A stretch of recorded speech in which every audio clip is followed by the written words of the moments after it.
What's going on, YouTube? It's your boy Jeff, the Master Barber. In this edition, we're gonna be doing a fade on this kit. We're gonna do not a tight fade. We're gonna do it with guard 4, 3, and 2. Right now, we're starting with guard number 4. All right. Notice how I'm using the comb, a white comb, and the reason behind that is because it has a lot of volume. So in order to comb it with the comb, it will be better than the brush. Also, I'm using guard number 4, like I said. Now I'm using guard number 3. Now, if you notice, I switched to the brush. That is because the hair right there in that area is a lot shorter now, and it could be brushed. The reason why I always say comb it and brush it, you want the hair to be falling back in place.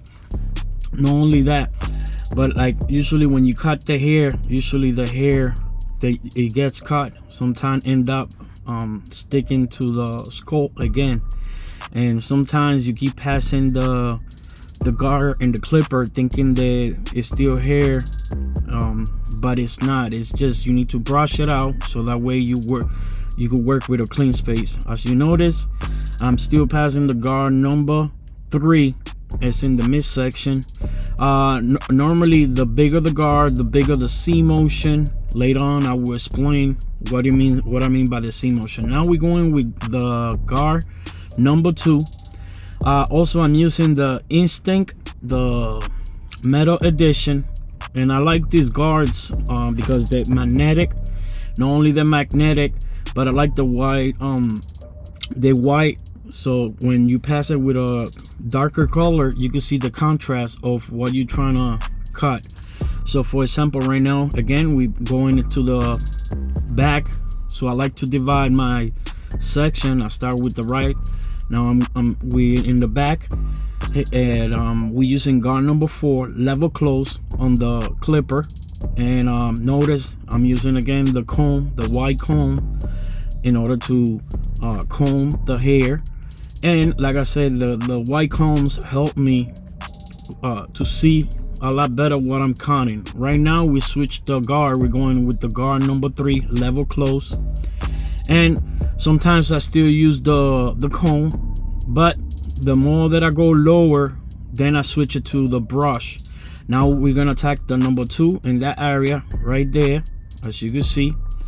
And this machine, I definitely recommend it. There's the plastic version, and then this one is the metal edition. I like the metal edition. Right there, we already passed number 2, and then you see that line right there that he makes. In order to take it out, we're gonna open the level. So that's 2.5, and we're gonna pass it between the 3 and 2. So 2.5 is gonna be right in the middle. The motion, the up and down, it's just gonna stay right there. We're not gonna go higher, we're not gonna go lower. We're just gonna stay in top of whatever the line or the border or darker spot that you see. And always go against the grain of the hair, how the hair flows. Later on, I will explain what I mean by that too. But right now, that's level 2. I close it. Now we're going completely lower, and we're gonna go right in that area. Notice how I'm still passing the comb. This machine is definitely powerful. What I like about it has the vector engine motor, so that way if it feels any resistance, it will kick in and the meaning like higher RPMs, and it will get that torque that you need in order to take out that hair that you want to take out. So now we moving to the left, so we go from left to right, right to left, and always follow. Like right there, it was open. Make sure that when I passed it, it was completely open. So that's still guard number 2.5, and I'm passing it a little higher right there where you guys are seeing. And yeah, normally not every client gets I close the level there a little bit, so and then I pass it a lot tighter. But normally not every client's gonna get a tight fade, so you gotta know how to do fades with higher guards, and this is one of them. So right here, I close the level. Now I go a lot lower. Notice how I'm using now the brush, and I'm still brushing it as I pass the machine. So this is the C motion. See, this is the C motion. Now I'm going with the guard 4, and we're gonna do the last side. So like I said, we did the right side, we did the back, and now we're going to the left side. And I'll show you with the comb, like if it was the wall of the head. And notice the C motion, the bigger the guard, the bigger the motion, the bigger the up and down. You see what I'm saying? So, and notice how the hair, the flow, how then I close the level just a tiny bit, and then I go obviously more compressed, more faster the movement. The reason why I was going slow at top, I don't want to be cutting too much and not be able to fix it. So right there, now we're going with guard number 3, and we're gonna pass it in that mid section. Always put the ear down with the left hand, so that way the ear, the machine doesn't bother there. So if the hair goes that way, you go against it like that. If the hair goes that way, you go against it like that. But if the hair, right, I'm gonna show you right here. If the hair grows for whatever reason that way, and you go out like that, it's gonna cut it, but it's gonna cut it choppy. So you gotta make sure you go against it with the flow, how the hair goes. So that's what I mean. Right there, we're still using guard number 3, right? Level close, and it's gonna take a couple of passes. And how I know it, not only visualize it by seeing it from where I'm at to there, but I'm always also too checking the mirror. The mirror is a big tool. It gives you a different perspective, so that way you can see different angle, different. It will show you different, like I said, different perspective of. You can see something much better from far away than being close. So now we're gonna target that area right there, the last part, which is with level guard number 2. Notice the motion, the up and down is a lot smaller because the guard is smaller. So we're gonna pass it real, even though I speed up the machine, I still showing that I use the corner of the guard and I stay right in that zone. My motion, the C motion, is not going higher than that. Now we're gonna use the trimmer to do the lineup. The trimmer that I'm using right here is the Coco. So we're gonna keep everything really natural, really outside. We're gonna use the corner of the trimmer, and then when it's straight, a la straight line, then I use the whole blade, the whole trimmer. And for the sideburns, he want it nice and straight.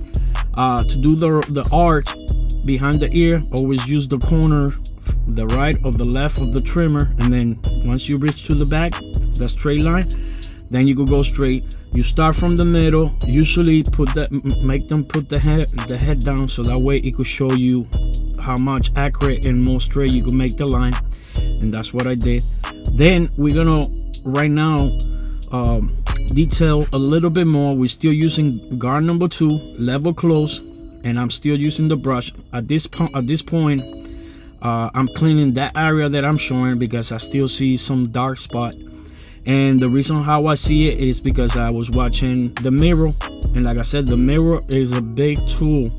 You'll be able to see and fix so much whatever defects or whatever light spot, dark spot. If the hair goes, once again, if the hair goes that way, you go against it that way, the way that I was showing. And yeah, right there was dark, so that's what I'm keep passing the machine. And same thing to the back, to the side of this side.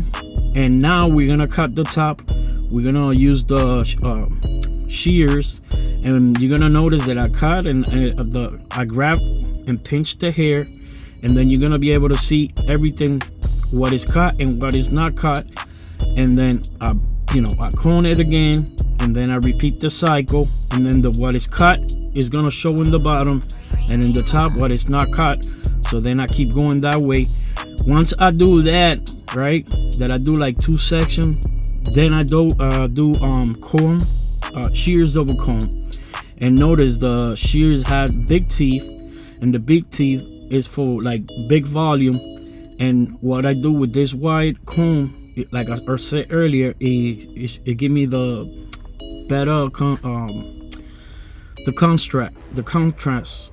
I could see like the dark hair through the wide comb, and I know what exactly I have to cut. So right there in the back, right there, I see that is some dark spot. And same thing, I'm still going fluently against the flow And again, the top, we're gonna do pretty much the same again. We're gonna cut that section, right? And then I'm gonna show you in slow motion. You see what is cut, that area, and that is not cut. So that's gonna be our guide, and we're gonna continue, right? We pick the hair, we pinch it, so we know what is cut and what is not cut. Boom. And we're gonna continue from right to left, and then we go back left to right, and then we're gonna work our way all the way to the back. That's what I'm saying. We're gonna go like a zigzag by section. So again, where I left up, boom, right there. Then we go back again, and we're gonna continue that other section, and so it's just pretty easy, common sense. Just, you know, gotta put a little bit of the hairspray to, that's the one that I use from Roldan. Usually I use the Tress method. It works fine with me. So what it does, it just put the hair, it allow me to style the hair how I want it. He likes to comb it to the side, and in the back, in the front, he likes to comb it up. So in a few seconds you will see what I'm gonna be doing. So right now, see right there, I lift the hair up with that type of brush, and then in the side we're gonna do like a natural comb part, but we're gonna do it down, right? And then in the other side we're gonna flat it down to make sure it blends in with the fade. And then again we go up to the side. So right here we get our biggest shears, and this is just to cover those little hair that they will stand in. We're just gonna go barely touching it, just going over it, so it could take those little hairs that are standing, any imperfection, we grab rid of that. We could still use it too. This one is a bigger shear, so it allowed me to pick more background, or it allowed me to pick out more. Again, look at the comb, it is white, so when I pick up the hair, then I could see the black hair, the contrast. It helped me so much to really distinguish what I gotta cut and what I not, or what not to cut. And this, see, I only cut that section where I see that it's getting exposed. So the white comb exposed the hair much better, especially in that section right there. See, and that's how we're gonna go through the whole hair right there like that.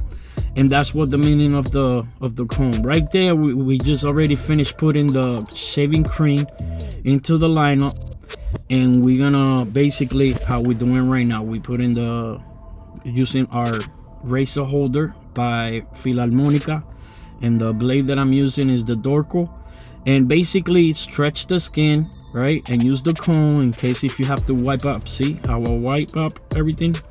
Now we're gonna use shaving gel, whatever shaving gel, or if you have pomade or anything like that, and we're gonna, with our burly hand, we're gonna kind of give it like a style to it like that, you know, with our bare hand, so it's not too completely perfectly tight, but it give it that look right there. And this is our finished product. It's a simple, not too tight fade, but it's a fade. It's a classic haircut, and no lineup. I'm showing the mirror, and he's liking it, he's loving it. I'm showing it every angle behind the ear so he could see the lineup. He say yes, and I show him the back how it's nice and square how he wanted, and he likes it. If you like the haircut, if you like the video and it has helped you, please subscribe, like, and share. It's your boy Jeff, the Master Barber. Thank you for tuning in. Peace.